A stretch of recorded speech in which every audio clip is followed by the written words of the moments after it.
What's going on, everybody? I'm Johnny Brook. Welcome back to another Crafted Workshop video, and welcome back to part number 4 of my home bar build. In the final part, I'm going to be building and installing these butcher block countertops. They've really kind of tied the entire bar together, made it look like a completed project, and I love the way it came together. So without further ado, let's go ahead and get started with the project. I decided to build my butcher block counters out of hard maple, which is a traditional choice for butcher block countertops. And hard maple is a great choice because, as the name implies, it's really hard, so it'll stand up to wear, but it also has an extremely tight grain structure that'll help keep bacteria and dirt from getting caught. I picked up this hard maple from my buddies at Asheville Hardware, my local lumber and woodworking store, and the total price for the wood actually ended up being just about as much as a commercially available butcher block countertop. And I probably would have just purchased a pre-made countertop, but the length I needed was 99.5 inches, and most commercial countertops come in 2-foot increments. Anyway, I cut my boards to a rough length of 101 inches and then jointed one edge in preparation for ripping the boards into strips at the table saw.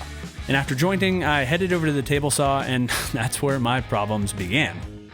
So little did I know that these boards had a ridiculous amount of tension in them, and this is pretty common with hard maple. After struggling to rip a strip from the first board, I was really hoping the issues were just with that board, but unfortunately all of these boards were really full of tension, so much so that my table saw actually turned itself off after trying to rip a strip on the second board just to keep the motor from overheating. So with the table saw pretty much out of the question, I moved over to the bandsaw, which is much slower but also much safer. And the reason the bandsaw is safer is because I could rip these boards freehand, so the fence wouldn't be constraining the strips and pinching the blade. And the blade is also much narrower on the bandsaw, which further reduces the likelihood of pinching, and kickback is basically non-existent on a bandsaw. So since I was ripping the strips freehand, I first needed to mark a line at my width and then follow that line on the bandsaw. And this was easier said than done considering the length and weight of these boards, but an outfeed roller really helped a lot, and I would have used an infeed roller as well, but I didn't have two on hand. I also swapped over to this behemoth of a bandsaw blade for this task. It's a 1-inch wide resaw blade with carbide teeth, and it actually made pretty quick work of the task. I just made a new mark after each pass and followed my line, occasionally jointing the edge if I started to get too out of whack. I didn't want to remove too much material though, as I just didn't buy enough wood to cut a ton of extra strips. Anyway, once I ripped all the strips, I sorted through them and removed a few that ended up just shy of the dimensions I needed. After ripping the strips, I wanted to skip plane the two faces of each strip that would be glued together to get a nice clean glue line. But first I needed to empty my dust collector, and this was actually the first time I'd had to empty this new 55-gallon dustbin. Let me tell you, 55 gallons of sawdust is really, really heavy. Anyway, with an empty dustbin, I could plane the glue faces on each strip, and I only took off enough material to just clean up the faces. And as always, I ran the boards through one right after another to help reduce planer snipe, and I used that same outfeed roller again to help support the strips as they exited the planer. With the glue faces cleaned up, I decided to also clean up the show face of each board to give me a flat reference surface when clamping the boards together. And you can see in this shot just how bowed some of these boards are, and having a flat face made aligning everything during the glue up later a heck of a lot easier. After planing, I marked the show faces with marker so I didn't get them mixed up during the glue up, and then sorted the boards into groups of 5. And I decided to glue the countertop into 3 sections like this for a few reasons.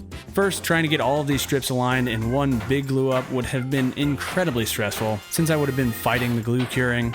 Second, flattening a 25-inch wide countertop would have been much more difficult than 3 8.5-inch wide sections, since those sections would fit on my jointer and were much easier to move.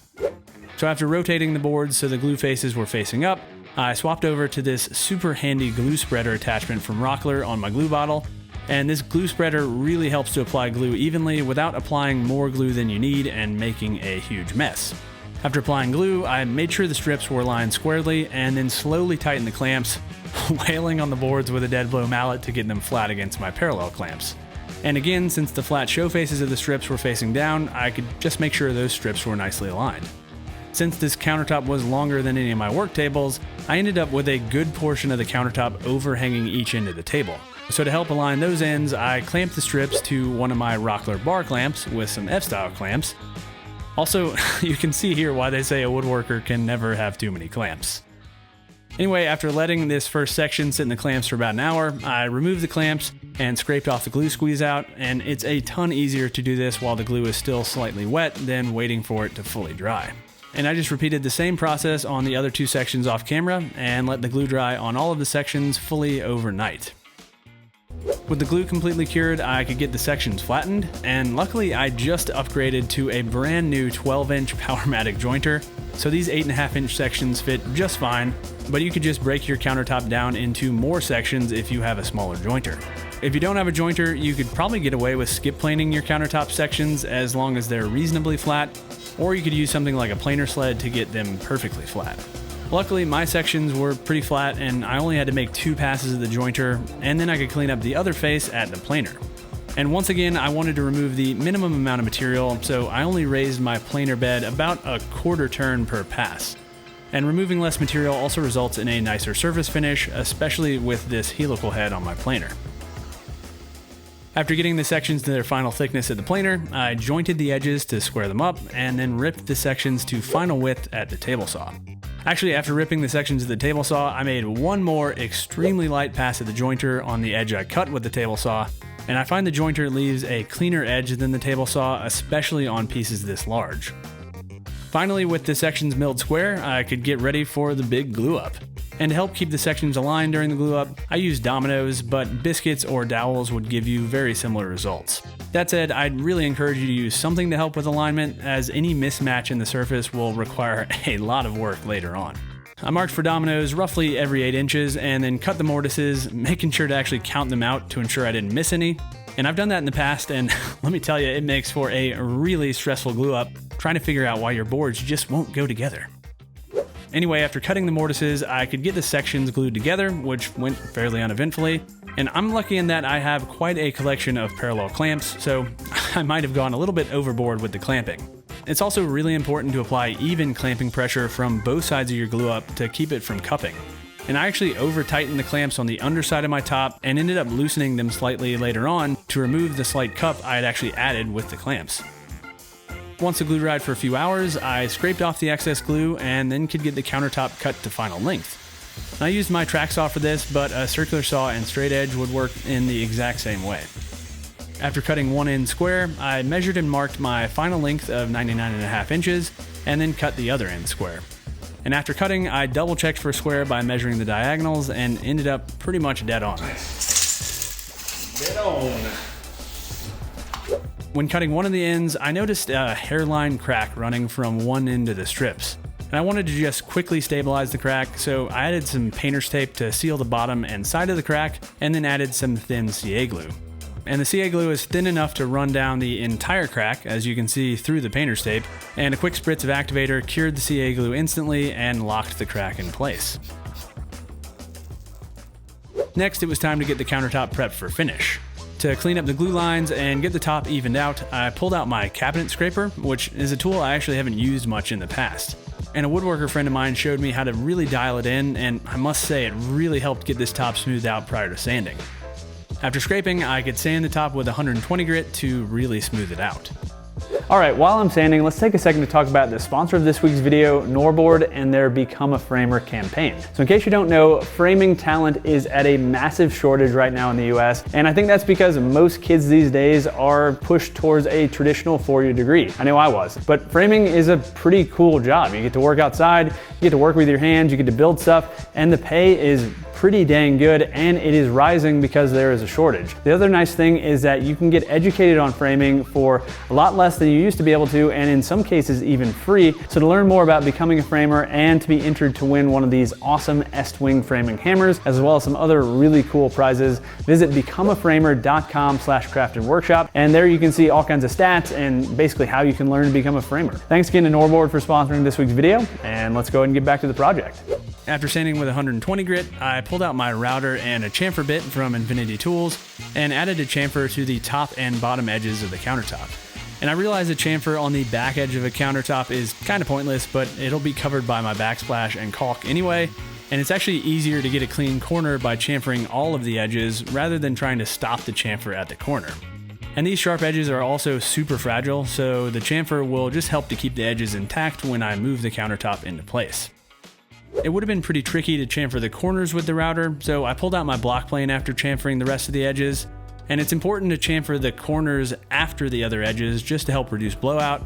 And this cheap little block plane made really quick work of this and gave the countertop a really nicely finished look. Once the edges were chamfered, I sanded the countertop with 180 grit, sanding the chamfers as well, and then I could add some finish. Alright guys, so let's talk about some butcher block finishes. So if you're watching this video, chances are you might have bought a commercially available butcher block, but most of those are going to come unfinished. And that's because there are a bunch of different use cases for butcher block countertops. Now, some of you are going to be preparing food directly on your countertops, and in that case, you want a food safe finish. So by far, the most popular and readily available food safe finish out there is going to be mineral oil. It's really cheap. You can get it at pretty much any drugstore, on Amazon, that kind of thing. Really easy to apply. You basically just dump it on, let it soak in for a little while, wipe off the excess, and you're pretty much done. Now, the one thing about mineral oil is that you will need to reapply it. That's really going to depend on how much you use your countertop, how much you wash it, because the oil is basically going to wash away as you wash it off. So it could be every 6 months, every year, but reapplying it is just as simple as the initial application where you just basically flood it on. If you want a similar finish that's going to hold up maybe a little bit better than just plain mineral oil, you could look for something like this, which is a butcher block conditioner. This is basically just mineral oil with some sort of wax added. I think this has carnauba wax in it. Some of these also have beeswax. This one actually has both carnauba and beeswax, but those waxes are going to essentially harden and provide a little bit of a film finish. Not something that's going to completely dry and peel off, but something that's just going to protect that mineral oil a little bit and help it stay in the countertop rather than being washed away. So besides those two, there are definitely some other food safe finishes. I know walnut oil is another popular one. One thing you don't want to use are vegetable oils, things like olive oil, canola oil, things like that. They will go rancid over time, and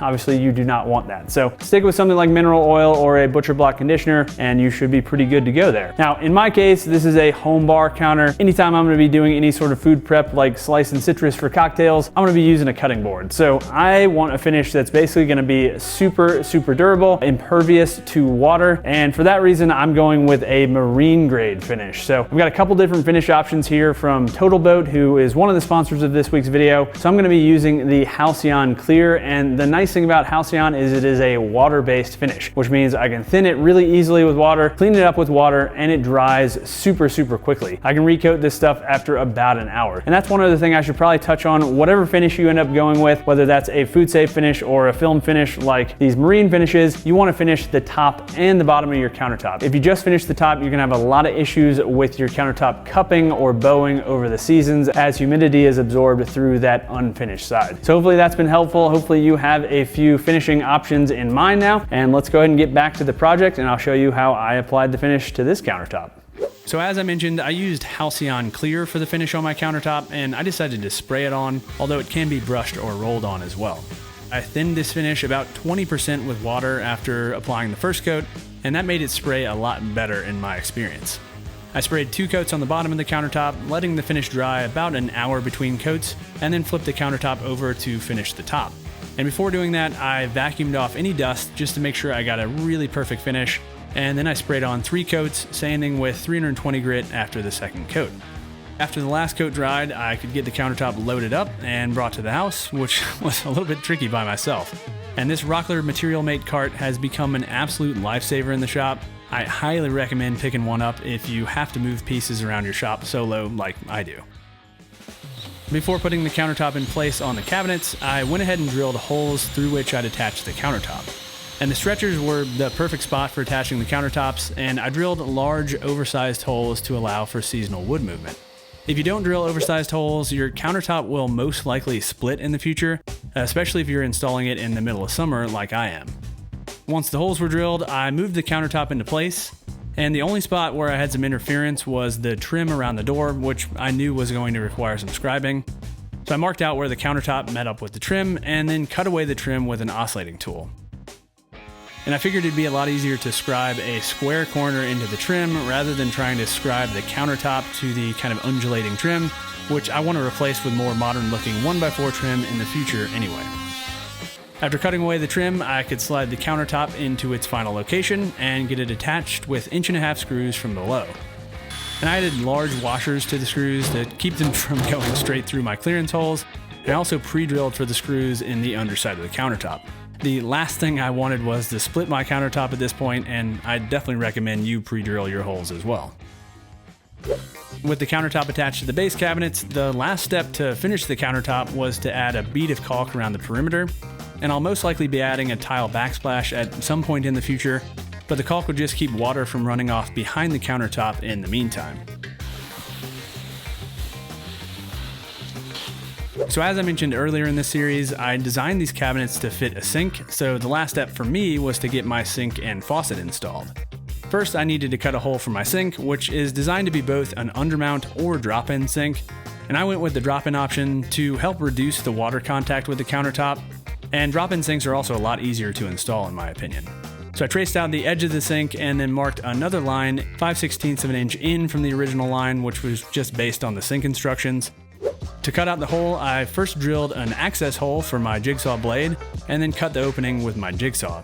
And I made sure to stay as close to my line as I could, but again, drop-in sinks are a little bit more forgiving with less than perfect cuts.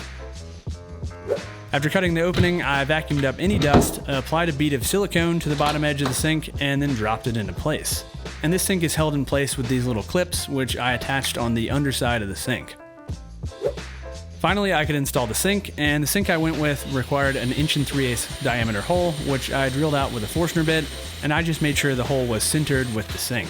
Installing the faucet was super simple. I just dropped in the faucet and tightened it down by hand, and this faucet has a built-in gasket, so you really don't need any other sealant, but you could add something like plumber's putty or caulk if you wanted to be extra safe. And with the faucet installed, I could call this countertop install done and this home bar project complete, at least for now.